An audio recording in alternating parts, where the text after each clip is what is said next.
திருப்பரங்குன்றத்துல மிகப்பெரிய பிரச்சனை நடந்துட்டு இருக்கு. இது எல்லாருக்கும் தெரியும். ஆனா இதுல இருக்கக்கூடிய அரசியல் சூழ்ச்சி இந்து மக்களே, தமிழக மக்களே நீங்க தெரிஞ்சுக்கணும். இதுக்காக தமிழக அரசு கொடுக்கக்கூடிய விளக்கம் என்ன தெரியுங்களா? 100 வருஷமா ஒரு இடத்துல விளக்கு ஏத்திட்டு இருந்தோம், மக்களுக்குள்ள பாகுபாடு இல்ல, மத பிரிவினை இல்ல. ஆனா இந்த பாஜகவும் பாஜகவை சேர்ந்த அமைப்புகளும் தான் ஏதோ புதுசா ஒன்ன கொண்டுட்டு வந்து மக்களை திசை திருப்பி நாட்டுல கலவரத்தை உண்டு பண்ற மாதிரி இந்த திமுக அரசு மக்கள் கிட்டையும் நீதிமன்றத்திலையும் கருத்து எடுத்து வைக்கிறாங்க. ஆனா அது உண்மை இல்லைன்றத மக்கள் தெரிஞ்சுக்கணும். இந்த 100 வருஷத்துல நாங்க சொல்றோம், எப்ப திராவிட கட்சி தமிழ்நாட்டுக்கு வந்ததோ, எப்ப பெரியாரோட கடவுள் மறுப்பு கொள்கைய இந்த காட்டுமிராண்டி தனத்தை தமிழ்நாட்டுக்குள்ள எடுத்துட்டு வந்து 100 ஆண்டு காலமா தீய சக்தியை விதைக்க நினைக்கிற இந்த திராவிட கட்சி வந்ததுனாலதான் இந்த 100 வருஷமா எங்களால பல ஆயிரம் ஆண்டுகள் எங்களுடைய முன்னோர்கள் தமிழக வரலாறு, இந்தியாவில் எப்போது இந்து மதம் உருவானதுன்னு இன்னைக்கு வரைக்கும் வரலாற்றுல கண்டே பிடிக்க முடியாத காலத்துல இருந்து இந்த சாமி கும்பிட நாங்க எப்படியெல்லாம் கடைபிடிச்சிட்டு வந்தோமோ அதை கடைபிடிக்க விடாம இந்த 100 வருஷமாதான் நீங்க கெடுக்கிறீங்கன்னு நாங்க சொல்றோம். இந்த 100 வருஷமா மட்டும்தான் இந்து மதம் உருவாச்சா? இந்த 100 வருஷத்துலதான் முருகன் இருந்தாரா? இந்த 100 வருஷத்துலாம் எங்களோட வழிபாடு இருந்துட்டானே நாங்க கேக்குறோம். அத்தனை பேரும் கொண்டாட்டி பிள்ளைங்க குடும்பம் விட்டுட்டு நடு தெருவுல நின்னு போராடிட்டு இருக்கோம். எதுக்காக? சாப்பாடு தண்ணி இல்லாம. எதுக்காக? இந்து தர்மத்துக்காக, தமிழ்நாட்டை காப்பாத்துறதுக்காக.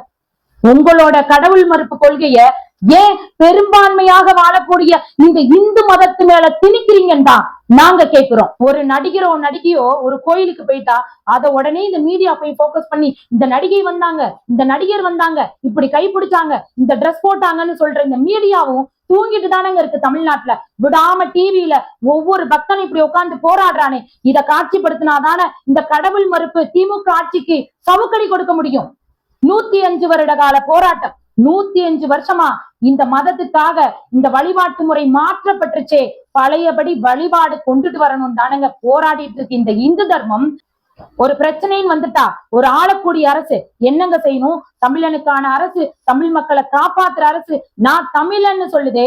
உண்மையான தமிழனா இருந்திருந்தா இந்த திமுக அரசு என்ன செஞ்சிருக்கணும்? 2 தரப்பையும் கூப்பிட்டு 2 மதத்துக்கும் பிரச்சனை இல்லாம ஆரம்ப கால வரலாற்றுல இருந்து கடைபிடிக்கப்பட்ட பழக்கம் தான் இடைக்காலத்துல மாறி போச்சு, தன்னோட உரிமையை தான் இந்து மதம் மீட்டு கேட்குதுன்னு புரிய வச்சு அந்த இடத்துல இந்நேரம் தீப ஏத்த விட்டுருந்தா இந்நேரம் இத்தனை ஆயிரம் பேர் அங்க திரள வேண்டிய அவசியம் இல்ல.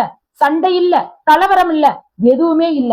அத்தனை பேரும் அமைதியான முறையில 1 மணி நேரத்துல தீபத்தை ஏத்து முடிச்சுட்டு அவங்கவுங்க வீட்டை பார்த்து அவங்கவுங்க பொழப்ப பார்த்து போயிருப்பாங்களா இல்லையா? ஆனா அவங்கள போக விடாம அங்கேயே நிப்பாட்டி கலவரமாக்கி மத பிரச்சனைய தூண்டி விட்டு வேடிக்கை பார்க்குது இந்த திராவிட அரசு. மக்களை சிந்திச்சு பாருங்க. என்னங்க பெருசா நியாயம் பேசுறாங்க? என்ன பெருசா தர்மம் பேசுறாங்க? இஸ்லாம் இந்தியாவில் உருவாகி இப்ப வரைக்கும் 1415 வருஷம் தான் ஆகுது.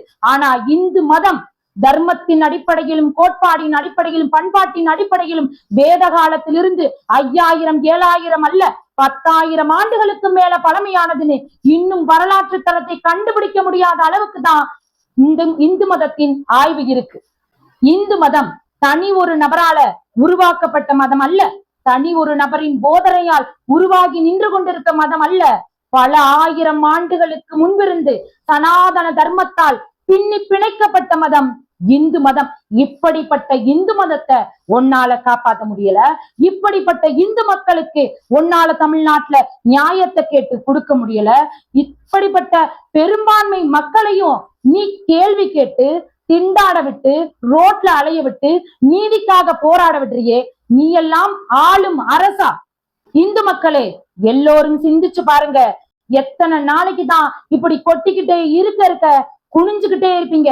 நம்ம குனிய குனிய நம்ம தலைமையில விழுகிறது காக்கா ஏச்சமா இல்ல நம்மள இந்துக்களேன்னு சொல்லி காரி துப்புரமை ஏச்சமான்னு நாம நிமிந்து பார்த்தாதான் தெரியும். வெறும் பணத்துக்காக விலை போய் இந்த தமிழ்நாட்டை இந்த திராவிட கொள்கையிட்ட காட்டுமிராண்டி கூட்டத்துக்கிட்ட அடகு வச்சது போதும். நம்ம யாருன்னு இந்த நாட்டுக்கு காட்டணும், நம்மளுடைய ஒற்றுமை என்னன்னு இந்த உலகத்துக்கு காட்டணும். இந்து தர்மத்தையும் சனாதனத்தையும் அழிக்க நினைக்கும் இது போன்ற திராவிட கட்சி, கடவுள் மறுப்பு கட்சி திமுகவை தமிழ்நாட்டுல இருந்து அகற்றணும்னு கொள்கையோட இருங்க, உறுதிப்பாட்டோட இருங்க. இத்தனாயிரம் தேசபக்தர்களின் போராட்டத்தையும் உழைப்பையும் அர்ப்பணிக்கும் முக்கியத்துவம் கொடுங்க, மதிப்பு கொடுங்க. சிந்திச்சு பாருங்க. நன்றி.